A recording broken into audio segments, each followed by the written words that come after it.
Oh, don't mind me, I'm just getting prepped for this review. Groovy.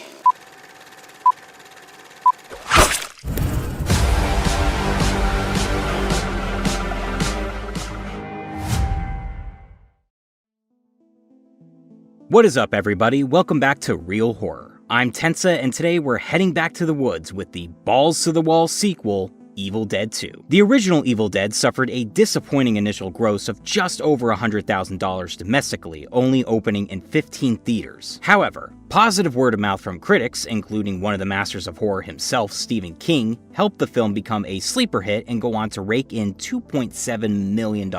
This tiny film was praised as being one of the grisliest yet most inventively creative horror films at the time, later recognized as one of the best cult films ever. However, Sam Raimi and Bruce Campbell didn't become overnight successes, so after the release they moved on to make other features. They teamed up with Joel and Ethan Coen for a screenplay titled Crime Wave, but it was a complete disaster. It could have killed their careers, but they were approached by Irvin Shapiro, the publicist for the original Evil Dead, who wanted Raimi and Campbell to return for a sequel. Of course, they and their partners at Renaissance Pictures jumped at the opportunity to help keep any potential they had with the film industry. Gaining support from wealthy investors who were fans of the first film, they were able to score an astounding budget increase of $3.5 million.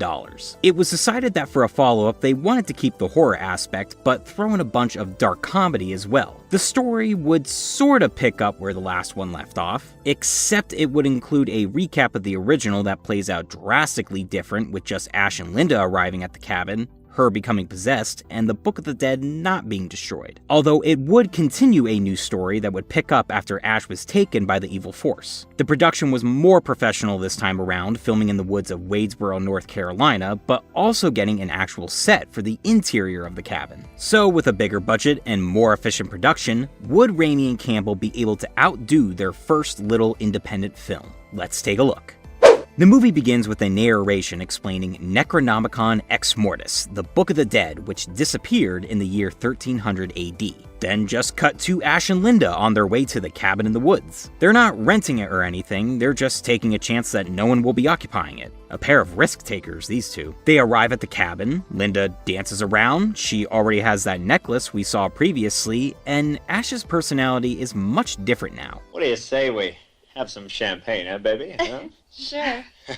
After all, I'm a man and you're a woman. At least last time I checked. He comes off as more of a smooth-talking ladies' man as opposed to an unsure scaredy cat. It's a big leap, but it makes him more fun to follow. He goes to grab champagne, but sees that it's nonchalantly next to the Necronomicon, looking much cooler if I say so myself, and the tape recordings that were originally found in the basement. He plays the tape, hearing the voice of Professor Noby, who, with his wife Henrietta, daughter Annie, and associate Ed, found the Book of the Dead and dagger in the Kandarian ruins. Noby recites an incantation that awakens the evil force, which immediately goes after Linda. Ash eventually finds her as a deadite and goes through the same events of decapitating and burying her. Morning rises and the evil force crashes through the house, but now it takes Ash on a wild ride through the forest before dropping him into a puddle. Ah no, Ash is a deadite! Until the sun rises and the evil retreats from him and the forest. It's time to get the hell out of there, but the bridge is out. Again. Or still, depending on the timeline you're following. Oh no! No! No! The evil force chases Ash all the way back to the cabin, giving us one of the most impressively shot scenes as the force crashes through the cabin, going after Ash in every room and crawl space imaginable. It retreats after it loses Ash, but we see he stored himself away in the cellar. Jump to Professor Noby's daughter Annie arriving at the airport with missing pages of the Book of the Dead. Her plan is to go with her boyfriend Professor Ed to give her father the pages at his cabin. Back at the cabin, the piano starts playing itself and Ash looks outside to find his naked, decapitated girlfriend dancing in full claymation glory. Okay, even by my standards, this is fucking weird. She attacks through the window, but next thing we know, Ash is sitting in a chair freaking out. Is this just all in his head? I don't know. Let's ask Linda's head. Hello, lover. Ash proceeds to smash Linda's head around until he decides to place her in a vice grip and put her out of her misery with a chainsaw.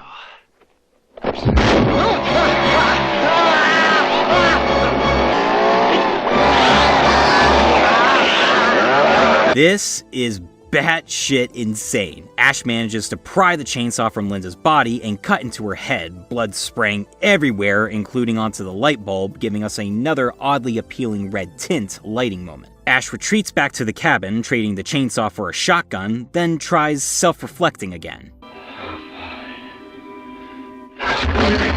We just cut up our girlfriend with a chainsaw. Does that sound bye? I loved the moment the last time with the water mirror, but this one ups the ante and outdoes it here. The hand that Linda bit is now possessed and starts going after poor Ash, who's suffering a lot of despair. You bastards. Back to Annie and Ed, they can't cross the bridge to get to her father's cabin thanks to demon construction. But road worker slash hillbilly Jake and his girlfriend Bobby Jo offer to take them down the trail that'll get them there. At the cabin, Campbell gives us some great physical comedic acting with the demonic hand abusing the hell out of Ash. He finally stops the hand by stabbing it into the floor and grabbing that trusty chainsaw.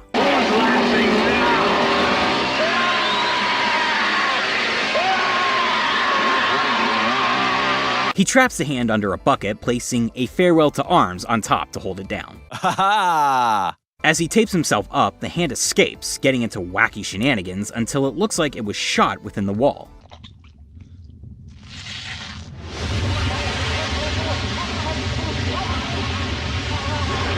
I think they may be trying to break the record for most gallons of blood used in one movie. Perplexed at what the hell is happening, Ash simply tries to take a seat, but even that collapses underneath him, much to the humor of others.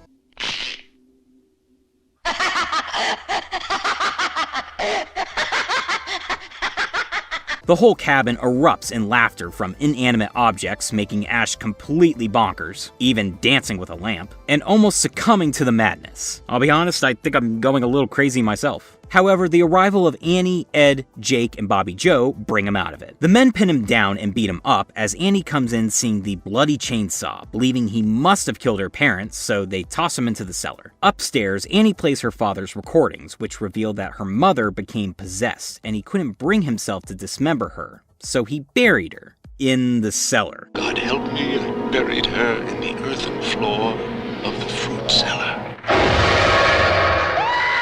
Luckily, Ash is saved and brought back upstairs, but when he tries to slam the door on Henrietta, the eye pops out and flies right into Bobby Jo's mouth. This is the exact moment you know we're dealing with a slapstick dark comedy. The cellar door is finally locked down, and Ash gives them the rundown on the evil forces at work, and stops Annie from freeing Henrietta, who looks like her normal self now, asking to be let free.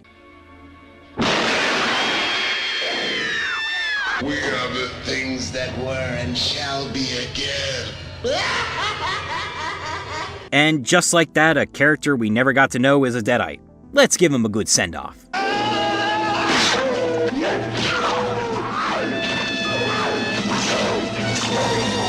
I like how we're getting all different colors of blood. Red, black, green. It's a plethora of gory goodness. The ghost of Professor Noby appears in its cheesy goodness to inform the cabin members that the incantations on the pages Annie brought can help save his soul and their own. But then Ash's evil hand scares Bobby Jo so much that she books it out of the cabin and heads to the forest, only to get tangled up in the evil trees. Uh-oh, I've seen enough to know where this is going. Just kidding, no tree rape this time around. She's just dragged around and slammed into a tree. Ash and Annie look over the missing pages when something familiar catches their eye. 1300 AD, they called this man the hero from the sky. Do I smell another sequel? They must recite two passages, one to summon the evil's physical form, and another to open a rift in space-time to suck said evil in. Jake can't take this mumbo-jumbo any longer, tossing their pages into the cellar and forcing the two outside at gunpoint to look for Bobby Jo. However, Ash turns evil again at the worst possible time, throwing Jake into a tree and chasing Annie back to the cabin. She arms herself with the Kandarian dagger, but accidentally stabs Jake when he tries to get inside. She pulls it out and drags him into the other room, where Henrietta emerges and pulls Jakey Boy down into the cellar with her.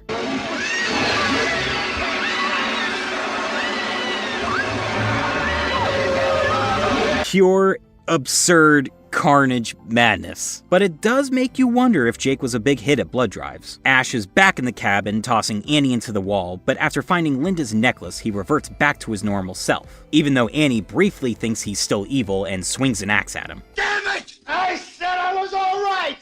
Are you listening to me? On the same page, they need to retrieve the pages from the cellar. They go out to the shed to reinforce Ash, giving him a fucking chainsaw hand and shorter shotgun for easier use.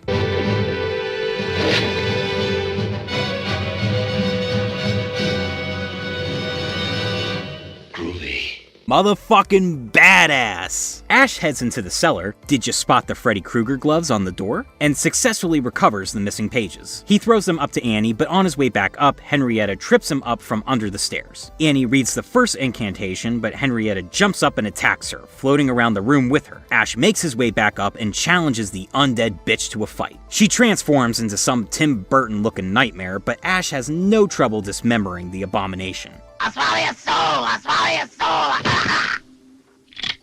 Swallow this. Motherfucking bad ass. Things appear to be fine as Ash and Annie embrace each other, but the whole forest comes to life, the physical form of the evil attacking the cabin. Annie attempts to read the second passage to banish the evil, but she's stabbed in the back by Ash's evil hand. Ash is caught in the evil's grasp, but Annie survives long enough to finish the chant to open the space-time rift and suck in the evil. Only issue is that the rift can't be stopped, sucking in Ash as well. He and his car land in medieval times, surrounded by knights. When he manages to kill a flying deadite in front of all of them, he's hailed as a hero.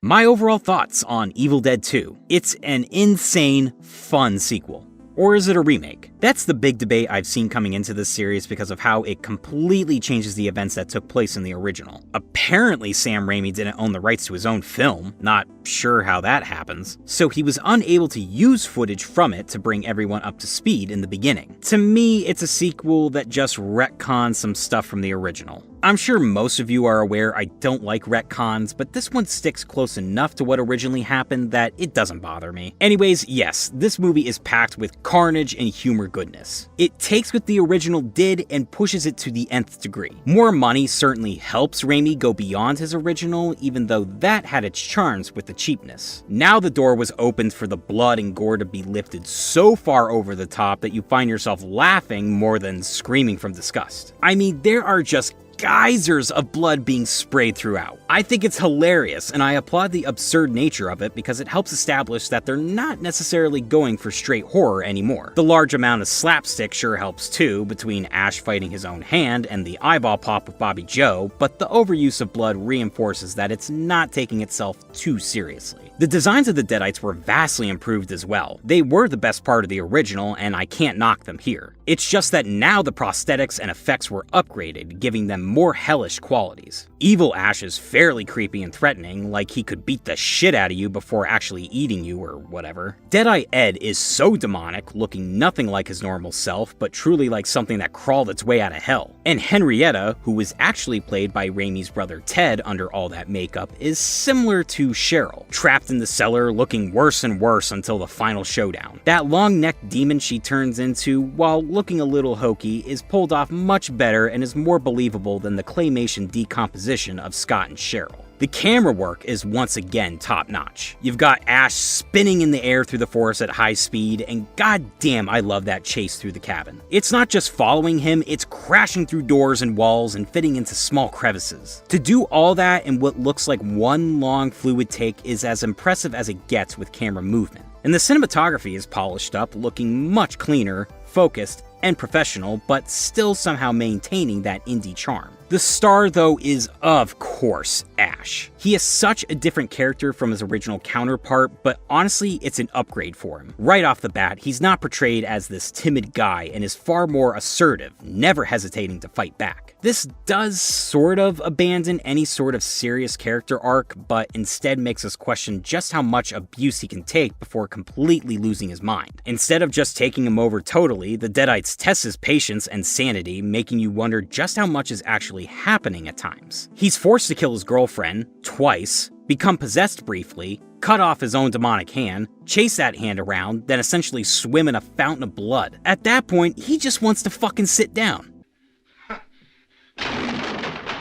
And to add insult to injury,